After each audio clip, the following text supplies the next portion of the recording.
ఉండవల్లి శ్రీదేవి గారిని ప్రసంగించవలసిందిగా సాదరంగా ఆహ్వానిస్తాను.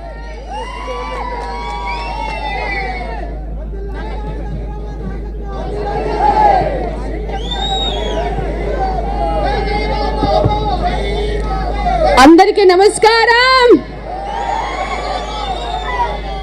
ఈరోజు నాకు ఎంతో సంతోషంగా ఉంది. ఎందుకంటే గలగల పారే కృష్ణమ్మ ఒకవైపు ఉంటే పసుపు దళంతో మంగళగిరి వేలాది మందితో జనాలతో క్రిక్కిరిసిన విందాలను చూస్తుంటే తెలుగుదేశం పార్టీ నల్లేరు మీద నడకగా గెలిచే అవకాశం ఉందని మీకు చెప్తున్నాను. నేను మీకు ఒక వ్యక్తి గురించి చెప్పాలి. నాకంటే మీకు బాగా తెలుసు.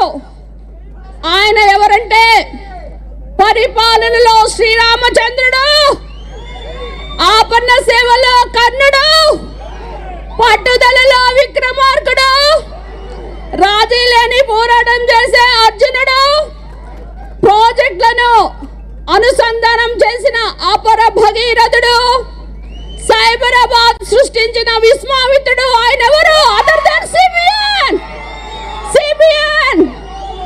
40 years ఇండస్ట్రీ, 14 సంవత్సరాల ముఖ్యమంత్రి, సుదీర్ఘ రాజకీయ యాత్ర. ఇది మనందరం కూడా తెలుసుకోవాల్సింది. సిబిఎన్ చంద్రబాబు నాయుడు గారంటే ఒక బ్రాండ్.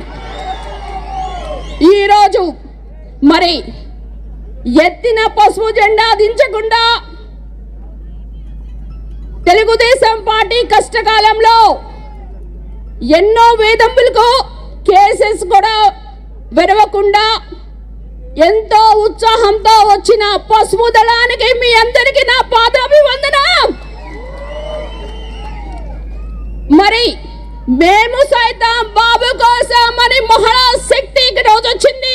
మహిళలందరూ కూడా అవినీతి పాలనకు చరమగీతం పాడి అభివృద్ధికి పదంలో దూసుకుపోతున్న చంద్రబాబు నాయుడు గారికి మేమందరం కూడా అండగా ఉన్నామని ఈరోజు మీరందరూ ఒకటి గుర్తు చేస్తున్నారు.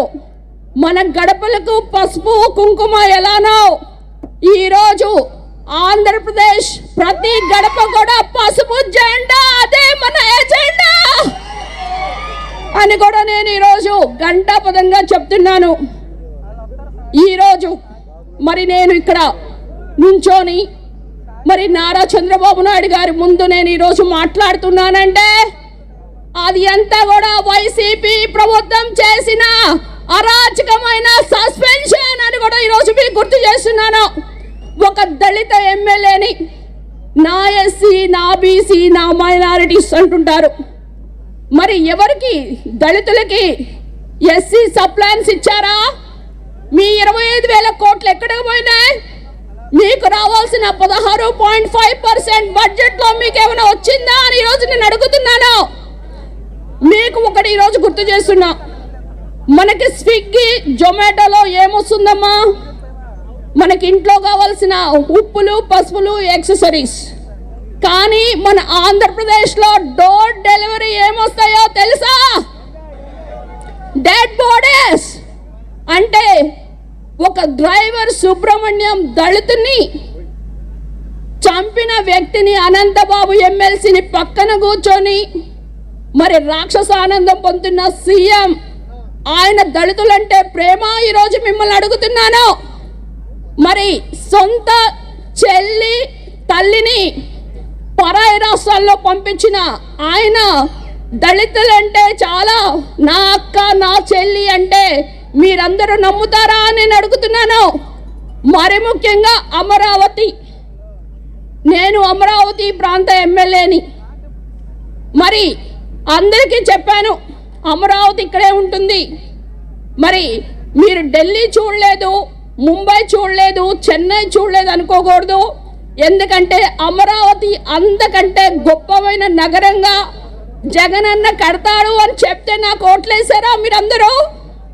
కానీ వేసిన తర్వాత అసలైన చరిత్ర స్టార్ట్ అయింది. 3 రాజధానులు. ఈ 3 రాజధానులతో మరి అమరావతి దళిత రైతులు, అమరావతి మహిళా రైతులు కూడా ఈ రోజుకి ఆల్మోస్ట్ 1467 రోజుల పైన ధర్నాలు చేస్తున్నారు. మరి అమరావతి ఎక్కడుంది? SC constituency. మరి ఎస్సీ కాన్స్టిట్యుయెన్సీ దాని చుట్టూ కూడా 7 ఎస్సీ కాన్స్టిట్యుయెన్సీస్ ఉన్నాయి. అంటే దళితులంటే ప్రేమ ఉంటే మరి అమరావతిని ఎవరైనా ఆపుతారా? ఆపారంటే ఆయన ఏమనాలి? మీరందరూ సైకో అంటారా? ఏమంటారు? అందుకే ఈరోజు మరి లోకేష్ గారు మన దగ్గర చెప్పారు, అమరావతి రైతుల ఆక్రందనలో తెలుగుదేశం పార్టీ వస్తే అమరావతిని అభివృద్ధి చేస్తాము అని చెప్పారా? చెప్పారు. మరి మనందరం కూడా కష్టపడి ఈరోజు మరి ఇక్కడున్న పరిస్థితులను గుర్తుపెట్టుకొని మనం ఎక్కడైనా వెళ్ళినా ఒక రోడ్డు ఎలా ఉంది? రోడ్డు కాదు, గుంతల్లో రోడ్డు ఎత్తుకోవాలి మీరు. యువతకు జాబ్ క్యాలెండర్ ఉందా? అమరావతిని కుళ్ళపరిచారా? పోలవరం ప్రాజెక్ట్ ఏమైంది? ఈరోజు ఇంకొక ట్రాజడీ ఏంటంటే ఉద్యోగాలు లేవు, ఉద్యోగాలు లేదంటున్నారు, కానీ ఉద్యోగస్తులకి జీతాలే లేవు.